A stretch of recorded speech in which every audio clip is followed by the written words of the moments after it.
Welcome to Sports Talk here on WYLN, your weekly source for Hazleton Area High School football. And as always, it's brought to you by the Lehigh Valley Orthopedic Institute. I'm Marty Burns, and I'll be joined once again by Hazleton Area head coach Dennis Buchman. We'll have a special guest from the Cougar football team. We'll have a new commentator on timeout and get a lesson on hydration, so that's still to come. And we look back at a tough game against Wilkes-Barre area and a look ahead to homecoming weekend as the Cougars welcome West Scranton. That's all this week on Sports Talk. Sports Talk is presented in cooperation with Lehigh Valley Health Network, Hazleton.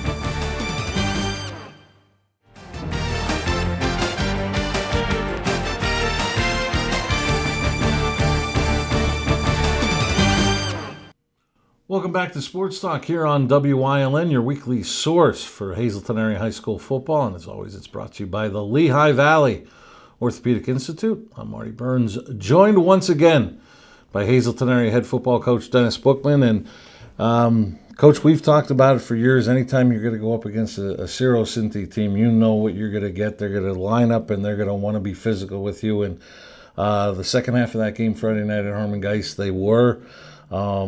It was listed in the Standard Speaker in Steve Sloan's article, battling injuries and so on and so forth, and having to dig into your depth chart. Sometimes you got to look for somebody to step up. And to me, the player that I thought stepped up in all three aspects was Carlos Gonzalez. Had some nice kickoff returns, couple big plays defensively. That big play at the end of the first half that kept them from scoring on fourth down, and then he had the big interception, and he had some nice offensive plays as well. One of those guys that you need somebody to step up in a situation when you're looking for somebody. I thought Carlos was one of those guys. Sure, Carlos. We're really proud of him. A guy who continues to get better and better. Really embraces the process. Was somebody that had to have big shoes to fill defensively at safety for us, and continues to improve. He each week had our first takeaway of the year with an interception to start the second half. Also some things that go unseen. What he did, him, Yo-Yo Moran as well, offensively, the way that they were able to block downfield.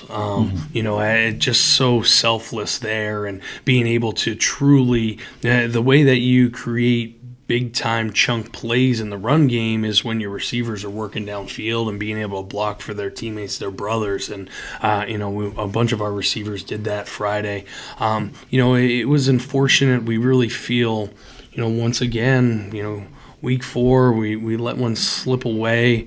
We had a lot of layups we could have converted offensively in the first half. I mean, truly, when I say all 4 possessions should have ended in points, they truly should have. And, it was really good this week, though, because when we got to watch the film together, you could see the light bulb kind of go off for some guys. Our first 5 possessions, when you see wide open vertical run lanes and maybe a missed exchange, or we had at one time a guy wide open on a 4th and 5, and things like that I know we're a half second or an inch away from making, and plays we're going to consistently make here upcoming. But it was unfortunate there that at home we feel, and collectively as a program, we let one slip away. And then that allowed exactly what you said in the second half. We kept the game close, and it allowed Wilkes-Barre to do exactly what they wanted to do in the second half, and have a player like Howie Shiner take over the game, which he did, and allowed their size up front to be able to take over, which it did. And it's not an excuse, injuries, they're part of the game, right, things like that. But truly, when you're down 7 varsity players that start at one time, we're young to begin with. Right. We became super young with some even guys who are playing in JV games who were asked to step up. But what tremendous effort they gave. They never gave in, never gave up. But, we're sitting here now, 4 weeks in, and we have led or in the North Pocono game, we were tied at the half of every single one of these games. So the good news, looking at it glass half full, we've competed with every one of these teams, and maybe some teams that people didn't think we would compete with. But then looking at it the other side, we feel once again we let one kind of slip away here.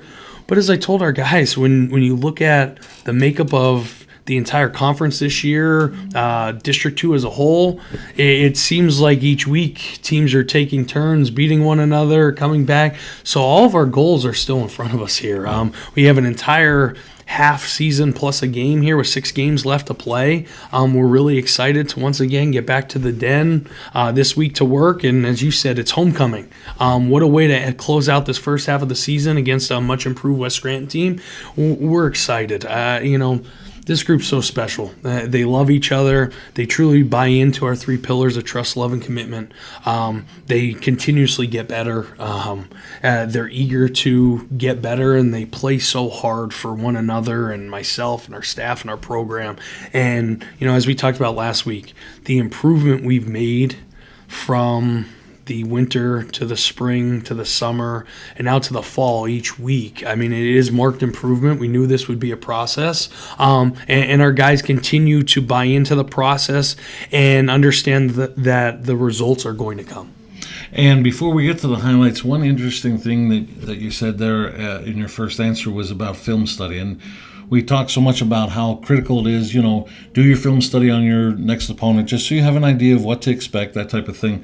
But how important is it, especially with a young team, that you're not trying to beat them up when you show them different aspects from a game, where it's just a simple thing is, hey, you turned this way, but look if you would have turned that way. You're trying to explain it to them on the field. They may not see it, but to almost get that out-of-body look where you're watching it on film, you actually see it come to light. It's so important, especially for a program like ours, because we have a lot of players, and a lot of other programs, you have guys who say, hey, I've been playing football since I'm 6 years old, or I've been playing football since I'm this age, and I played in this youth program, and the case with our program right now, we have a lot of guys who've just started playing football in the last year or two, and I really think it's a lost art. And when you talk from a football perspective, not what our program provides from a personal perspective, all those things, but a football perspective, our number one job is to teach the game. And right now, we're still in the process of that.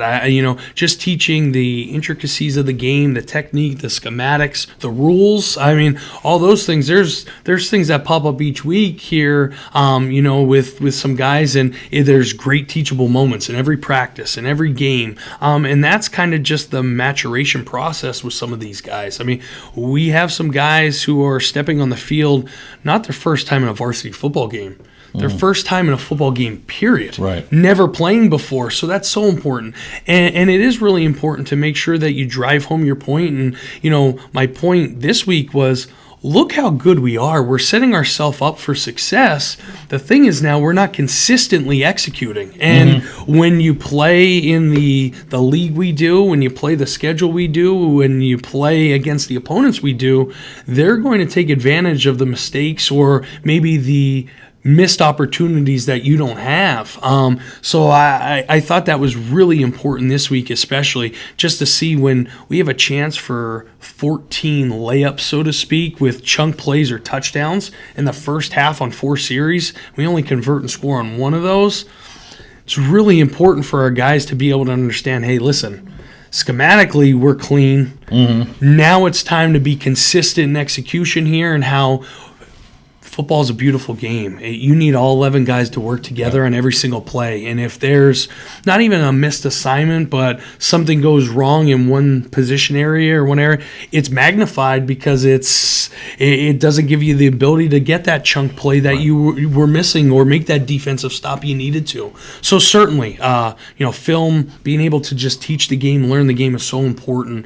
And those times are so valuable, being together to do that. And let's get a look at some of our film. And we'll start with the offense from Friday night. And we'll start with who else but the Sandman himself, Brady Mazenko, with a nice run up the middle.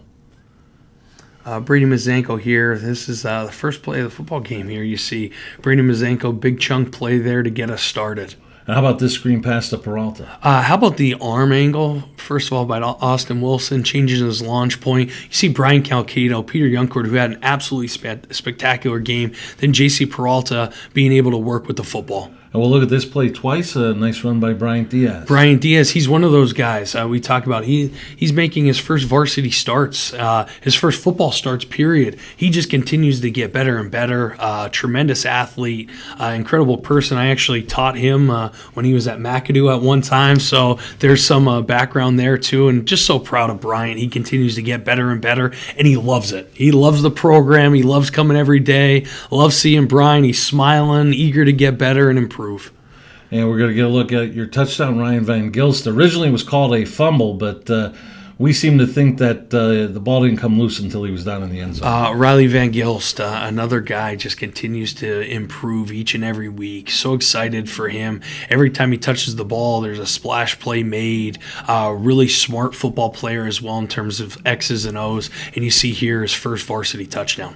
And we've seen it before with you, Coach. You get the defense to jump off sides on the point after, go to the 1.5, you go for 2, and here you were successful. Absolutely. This was in our game plan this week. We knew we'd be able to make these 2-point tries closer for us, and here you see Austin Wilson stick his foot in the ground and get the 2. Another nice run by Brady Mazenko, and then we're going to get a great replay here of Mazenko in the passing game. This is a tremendous throw and catch here by Brady and Austin. We set ourselves back by a penalty, and then we were able to convert on 2nd and long. And we've talked about the last couple of weeks here, Austin, with his legs gaining some yardage. Toughness. That's how you kind of say that in a microcosm there. Just a tough player. And here we're going to see Austin in the passing game. It gets Carlos Gonzalez. Once again, Austin Wilson staying in the pocket, takes a hit afterwards, doesn't change his arm slot or his launch angle here. Carlos being able to adjust. We work this all the time. Back shoulder throws against man coverage. Tremendous job by Carlos getting his near hip open and making a play. And here a pass to Yo-Yo Moran. Another one of those guys, just playing his first few games here of his varsity career. Yo-Yo Moran's going to be a really special player, only a sophomore. Now here we go to your defense, and nice play as the red shirts around the end around. J.C. Peralta staying home for boot counter reverse. The reverse came there. Tremendous play by J.C. And here we see it twice, a host of red jerseys on Howie Shiner. A lot of white hats here, a lot of red jerseys around the football. A great job being able to play team defense. And here almost an interception. Absolutely. Once again, J.C. Peralta being able to get to the flat now, understanding that he's being high load and leaving that uncovered route. And here we're going to see nice play by Mazenko defensively. Brady Mazenko working the now screen immediately, playing the tight hip of the offensive player. Tremendous job by Brady. And here we see Underwood. He tried to do this a lot, go from one end of the field to the other, but great pursuit by your defense. Absolutely. He's a really special player. You see Ashton Carlick here, another sophomore, making a play on kickoff. What a great job by him to set the tone and be able to start the second half. And here's some Team D again. Once again, Underwood, he's tough to bottle up, but I'll tell you what, our kids overall did a really nice job on him consistently throughout Friday night. And some more Team D. You need all 11, as you see here, everyone understanding their assignment and being able to be committed to their assignment. Peter Youngcourt, as I said, him and Brian Calcano, our 2 senior leaders up front, just had monster games.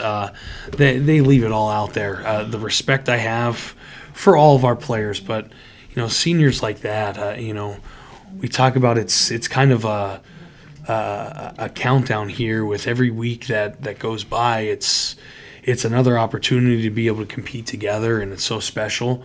But also it's one less week that we get to spend on the football field with these seniors, and especially at such an incredible place as Harmon Geist. So for these seniors, they truly, there's not many of them, but they leave it all out there. They're a great example for the underclassmen that we have on how to lead and how to truly buy into the process and, Brian Calcano, Peter Youngcourt are really special. And now you're starting to see their development as we get to this midpoint. They went from guys who were still figuring it out after we lost our leader in Robbie Anderson. And this week I felt like they made a statement as, hey, we're now the guys who have to take over up front. And they did that play in, play out from quarter 1 to quarter 4. Although Peter didn't learn from last year's crew that he needs to have the big game, then come on the show, not come on the show, then have the big game. But we'll get that figured out somewhere along the way. We're going to take a break, and Coach mentioned him. He mentioned Peter Youngcourt. Brian Calcano will be our guest coming up after the break, and we'll also have a timeout segment with Ryan Prosick. And this time he's going to be joined by Tim Rossman, the Lehigh and Lasan Fire Chief in Weatherly, and they're going to be talking hydration. That's all coming up next as Sports Talk continues here on WYLN. Sports Talk is presented in cooperation with Lehigh Valley Health Network, Hazleton.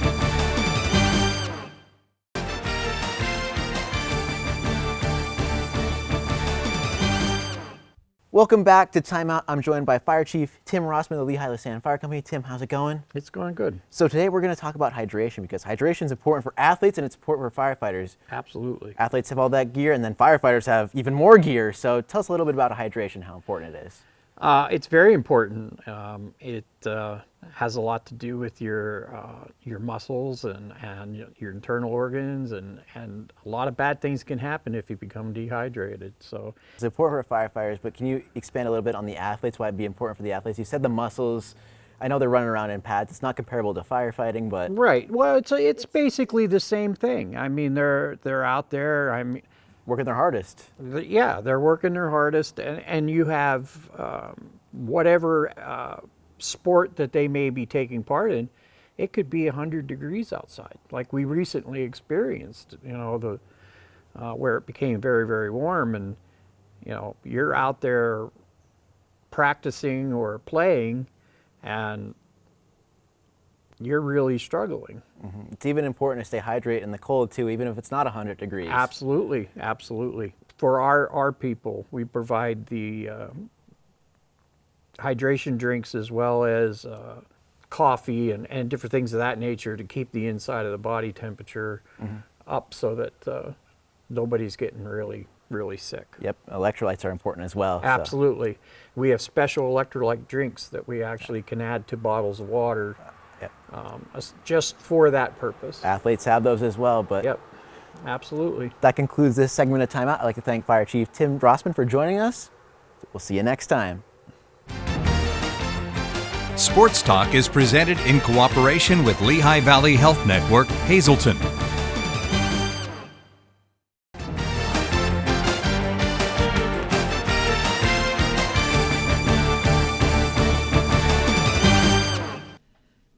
Welcome back to Sports Talk. I'm Marty Burns, joined by Coach Buchman, and in our middle, Brian Calcano, wearing number 58.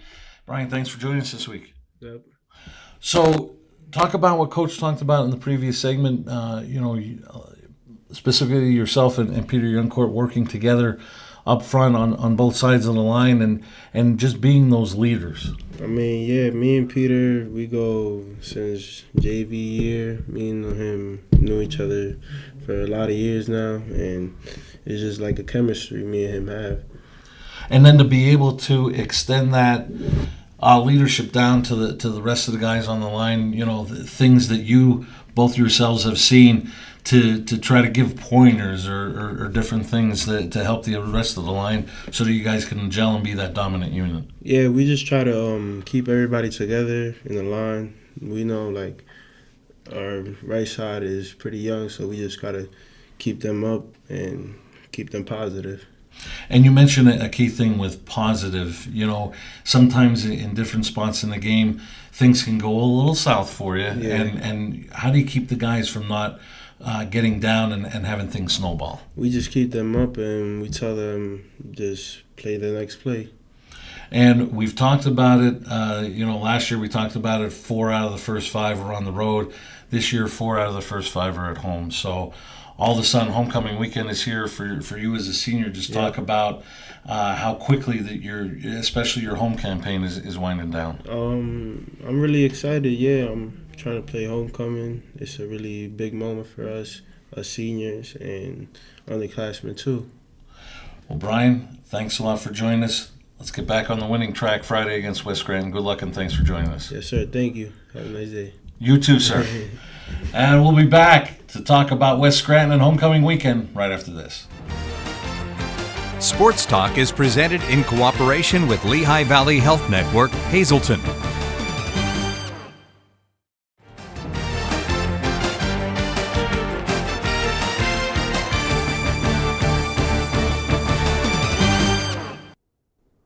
Welcome back to Sports Talk and Coach, homecoming weekend. West Scranton in town. What do you got to do to get back in the win column? A much improved West Scranton team. Coming into Harmon Guy Stadium. This week, truly, we just have to worry about ourselves. As I said, being consistent in execution is so important in all three phases. Being able to allow seniors like this guy right here, so special, love dearly, to be able to continue to lead our underclassmen and play together on Friday night. Really excited for homecoming. Well, Coach, good luck at homecoming weekend. Thank you so much. Go Cougars. Go Cougars. They're set for homecoming weekend, fans. So join us next week for another edition of Sports Talk. For Brian Calcano, for Coach Dennis Buchman, I'm Marty Burns saying so long. And we'll see you next week. Sports Talk brought to you by the Lehigh Valley Orthopedic Institute.